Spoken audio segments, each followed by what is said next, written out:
Dexter, coach has said before that y'all feel like y'all been playing an NCAA tournament game since December.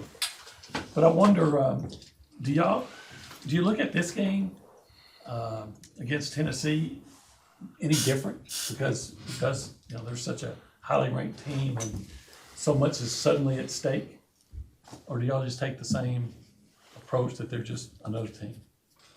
I think our approach has been the same since after December.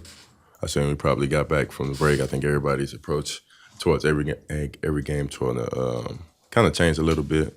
I'm not going to say this game is going to change what we do because what we do is like we kind of stick to that routine. But we feel like every game after December has been like a very important game for us. Like the stakes have been high. So this game is just like all the other ones, to be honest.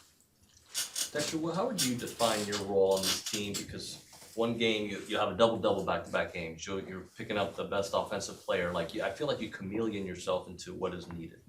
Whatever is needed. Like you just said, I think I'm just really, as long as I'm on the floor, I'm just trying to do something positive. It could be anything. It really doesn't have to be scoring. But most of the time, the coach and I hope is rebounding and defense. But I try to do anything to help, man. We got a great team, and we got a lot of guys who do a lot of different things. So I try to fit in with that and do the best I can. Does playing so hard defensively, does that sometimes throw off your offensive game? Because I get tired watching you, so. No excuses, man. I think I'm in pretty good shape now. I think I'd rather say all out on defense than offense, though.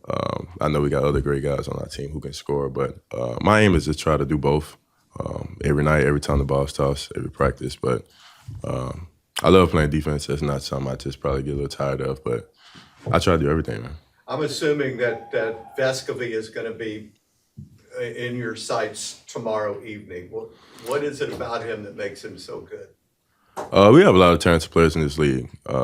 He doesn't really look super athletic like you think, but really skilled, really crafty player. Got a lot of respect for his game.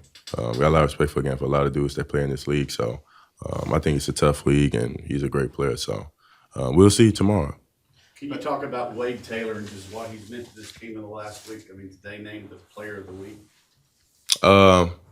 Wade is very important towards what we do. I know you guys probably just see the scoring and sometimes the passing or whatever, but I just think his pace and sometimes how he controls the game for us is really underrated. I watch the games a lot of times when I'm at home, and I just see all the great things he does for us. Trying to get others involved, good body language, being more vocal. I think he's a great leader for us in this whole organization. Seems like he provides a spark as well. I mean, in the Arkansas game, he probably had 2 points in the first half, and he finishes with 18 or so. So, I mean, when he needs to bring it, it seems like he's the guy who can answer the bell. Yeah, man. He's not the biggest dude, most athletic, man. He's just kind of fearless, man. You know what I'm saying? Even if he's just having a bad night or off night, I just never count him out. I know the team doesn't, coach doesn't. We always believe in him. So I think he's just a mighty player, man. Buzz mentioned several times your internship that you had over the summer. What was it, and how difficult of a transition was it getting here late and trying to catch up with everybody? Man, it was, I say August and September probably were my 2 hardest months here. Just kind of getting adjusted to the routine. Like, they kind of operate a lot different over here than not just my last school, but a lot of schools that play basketball at Division I level. So just getting acclimated to the schedule, the routine, and even just the lingo. When I first got here, I really didn't understand nothing they were saying. Like, nothing they were saying. Everybody was repeating it, and I was just kind of the only person in the room just kind of looking around like, what is Coach talking about? What is he talking about? You know what I'm saying? So I'd probably say the way we talk and go about our business every day was probably like the biggest adjustment for me. Those 2 months, missing a lot of quality time, just bonding with teammates and coaches and just everyone around the staff, kind of set me back a little bit. So when I got here, Coach tried to make up some ground as well, too, on his end. I know he was kind of, I'd probably say, overextending himself towards me, just trying to get me acclimated as fast as I could. But I'd probably say those 2 months were probably a lot of learning, for sure. What was the internship doing? I had to get hours at my local high school. They just tore my last high school down.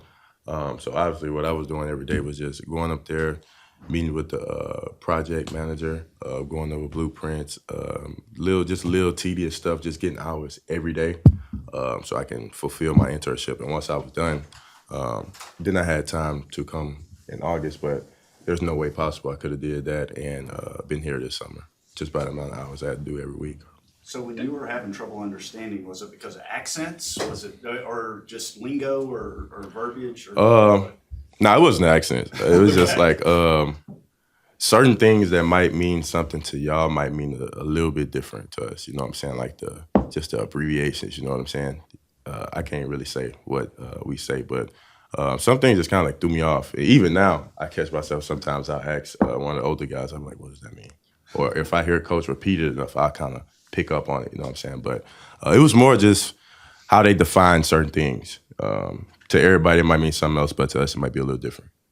Dexter, there's a lot of good basketball teams, the SEC, a lot of good players, like you mentioned. So, in your opinion, if you could put a finger on it, what is the quality that this team has that has made such a difference for y'all? I'd say our ability to receive information. I think a lot of times we don't really get to prepare how we want. We don't get as much time as we want. Like coming off the last game, normally Sunday would be an off day for us, but instead now we play on Tuesday. It's a work day. You know what I mean? So we have to kind of change how our scouting report goes from the previous 2 days to now the next 2 days is going to be a lot different. So I think our ability to pick up on information and listen to what the coaches are saying and trying to, give us a little cheat sheet towards the game, I think that's what I'd say. What do you think all about games are opponent? big. Sorry, guys. Go ahead. I know all games are big, but with the fact that you guys have moved back into the top 25, so tomorrow night is a top 25 matchup, that kind of puts you in a different category. You put any more pressure on yourself, or you just see that as an opportunity to say, hey, we can maybe catch a few more eyeballs than normal? I think it's been pressure since after we came back from the break, or even before we left.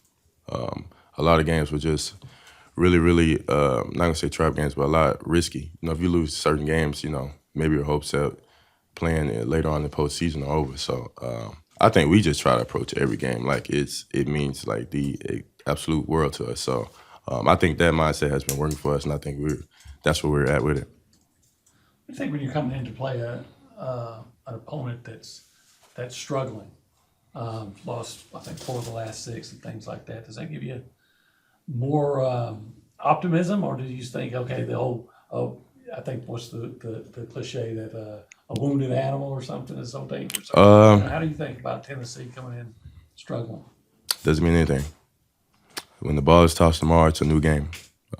Everything they've been dealing with or whatever, I really haven't looked at it a lot.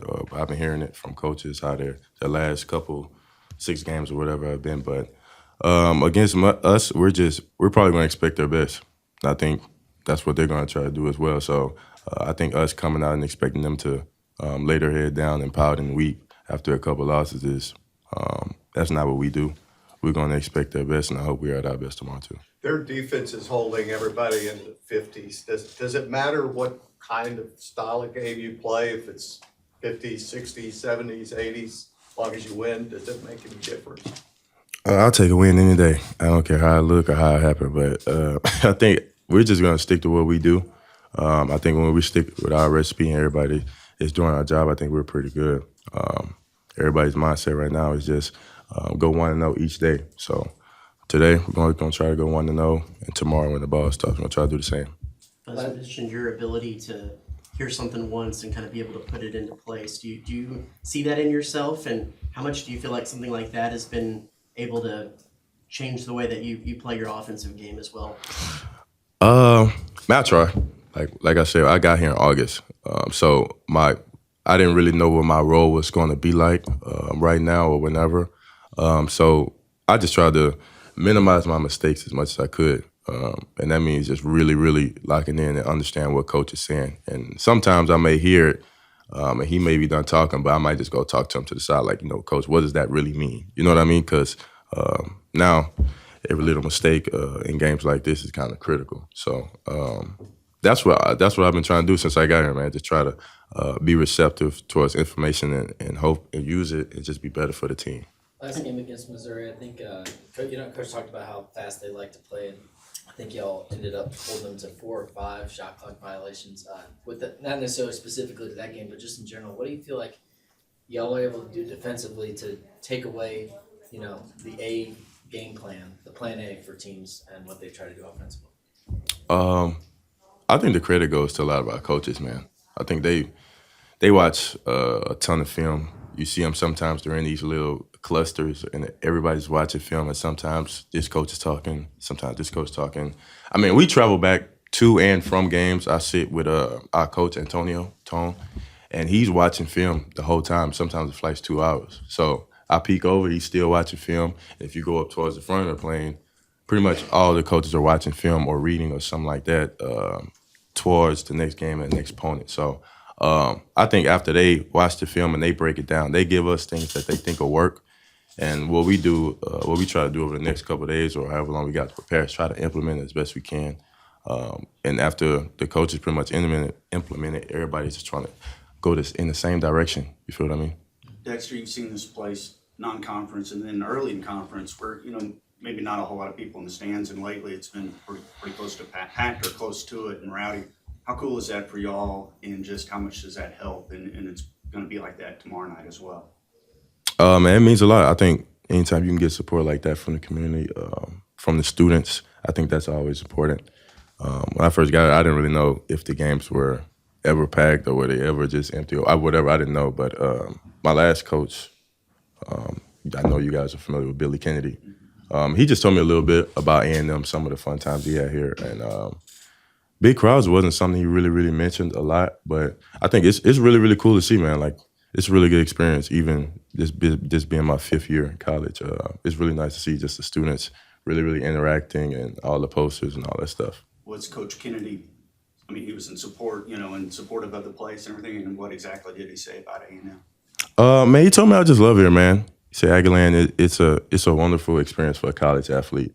Didn't really have a lot of bad things to say about this place at all. And every time I come in contact with a person who's met Coach Kennedy, they always had great things to say. So that was it. That was pretty much it, man. Hey, did you have any NIL deals? And if so, what are they? I don't currently at the plant. Not with anybody in town. You talking about like a restaurant or Just something? overall, yeah, just overall, because the 12th Man Foundation last week announced that they were going to be accepting, with priority points and things like that. And how important is that for college athletes and, on the NIL front and being able to, make money now? I like it. Obviously, you look at some of the athletes who came before me and before all of us, they probably would have been making a lot more money than what some of us are probably getting. But I think it's cool that athletes get to, just put a little money in their pocket. Some use it for other reasons, of course, but other people, it might just be benefiting their family. You know what I'm saying? They might be in debt with some things, or they might really, really need the money. So I think for us athletes to make money is really, really cool. As long as it's in a positive direction and doesn't interfere with the actual sport, all the politics and stuff. But I think it's a great thing. You mentioned Buzz kind of overextending himself, helping you get ingrained, and he said that in Arkansas, you a couple times, or a time you asked, you said, hey, pull me out, I'm not playing well. And he said, no, you need to stay on the floor. What does it mean to you to have that kind of relationship and a guy that has that kind of trust in your game? Man, it's demanding. I love it though. I'm not gonna sit here and say I hate it. I think it's refreshing to have a coach who actually places demands on you in a healthy, positive, and competitive way. Sometimes athletes, we don't see things clear. May not be playing well, may have a couple fouls, etc. But I think his belief in every one of us, even the people on our blue team, the scout team, to people who probably don't get to play in Reed Arena even though they want. I think he's just a great servant leader with a nice, just healthy moral compass. I think he tried to do the right thing in every situation. So I think there's no ill intent in his heart, and that's with all the coaches, all the staff. He's always trying to do things the right way. So to have him believe me is really, really good. It just means I gotta just keep doing what I do, though. I know it's not a priority right now, obviously, but NIL something you would want moving forward? Just the right deal, or? I'm not gonna get on here and say that, man. Obviously, we playing well. I'm playing well. Cool. If NIL comes, it comes. If it doesn't, it probably won't change what we do or what I do. All right, we have Henry Coleman here as well. Thank you.